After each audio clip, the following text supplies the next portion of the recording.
Hello po, kumusta po tayong lahat? Sa mga kaibigan po namin, sa mga buyers po namin na naghahanap ng murang lote na may maluwang-luwang ang sukat, baka ito na po ang inyong matagal nang hinahanap. Ito, sama ko po ito. Parang in-estimate ko nasa 70% ang plot ng area at 30% yung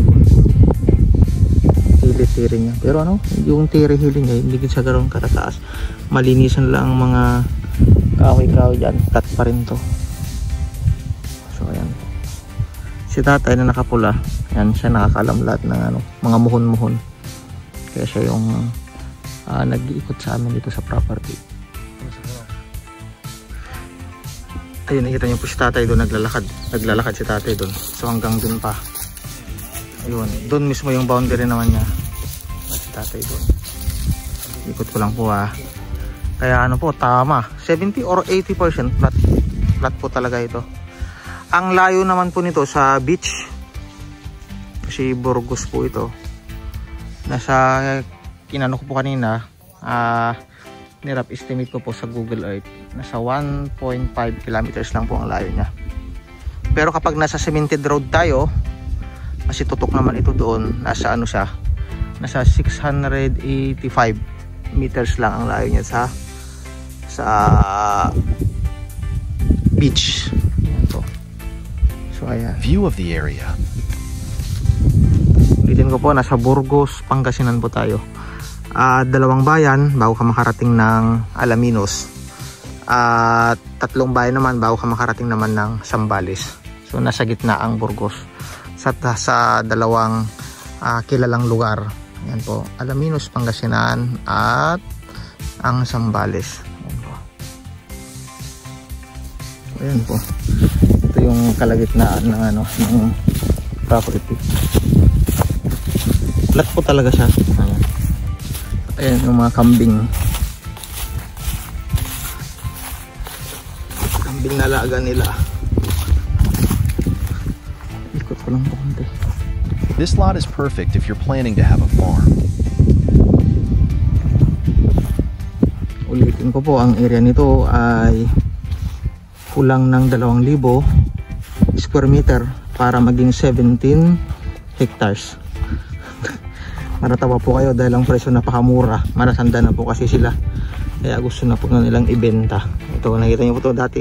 Ito palayan pa rin po ito dati, pero dahil marami silang alagang kambing, baka, ginawa nila nilang pastulan.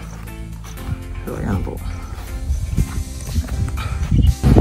This is the beach mentioned earlier near the lot. Malapit lang po dito sa Kabuwangan Beach Resort yung property. 3 minutes lang po, nandito na kayo sa beach na ito. Dito po lang kalayo yung property. Yung area po ng property is Kabawangan din po. So itong beach na ito, Kabawangan din siya. Ang total area po niya is 16.8 hectares po ito. 80% po ang plot area niya. At ang 20% na natitira is slopey po siya. Hindi po siya ganun kataas naman po, pero masabi ko po na slopey siya. Pwedeng taniman po ng mga gulay-gulay po yan. Sa mga video po na ipinakita namin, makikita nyo po na maganda po itong invest. Pwede pong farming, resort. Kaya po resort kasi malapit lang po sa beach. Or pwede naman pong gawin subdivided area kasi may community na rin po sa lugar. Yan po. Ito po ay tutok sa Barangay Rap Road, pero soon po masisemento na rin po ito, na mayroon po siyang frontage na more or less po na 300 meters po ang frontage niya doon sa Rap Road. Pero ang layo po niya sa Provincial Road is mga 300 meters lang po ang layo niya. So ibig sabihin, hindi po kalayuan doon sa tinatawag po na Provincial Road. Ang maganda po dito, sa ganda po ng property, hindi niya deserve po ang price. Bakit? 70 pesos po per square meter lang. Yan lang po ang price niya, 70 pesos per square meter. Sobrang murang-mura po ito. Noted po, solo title po ito. Kaya po mura kasi may mga edad na rin po yung mga nagbebenta. Kaya gusto na rin po nila na maging pera na, magamit nila sa mga maintenance nila. Ulitin ko po, ang location po ng property is Burgos, Pangasinan. 3 minutes lang po drive ang layo niya sa mga beaches. Yan, tourist spot po ang location.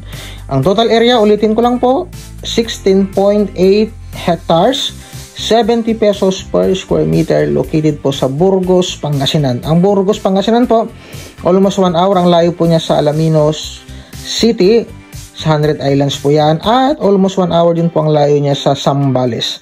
So, ibig sabihin, sentrong-sentro siya sa mga tourist destination po. At also sa Burgos po, may sikat po dito ng mga beaches po tulad po ng Kabungawan Beaches. So sa mga buyers po namin po na naghahanap ng ganitong magandang farm lot, mura na, magandang investment po, parang retirement home, pwede po kayong tumawag po sa aming numero 0966-823-8981, o pwede rin po kayong mag-email sa amin chrisam2013@icloud.com, or pwede rin po kayong direct message po sa aming Messenger account at Facebook account, Samuel Basilio. Magandang araw po sa ating lahat, and looking forward po na makaisa na po kayo sa mapalad po na makakabili sa property po na ito. Magandang umaga po at araw sa atin pong lahat.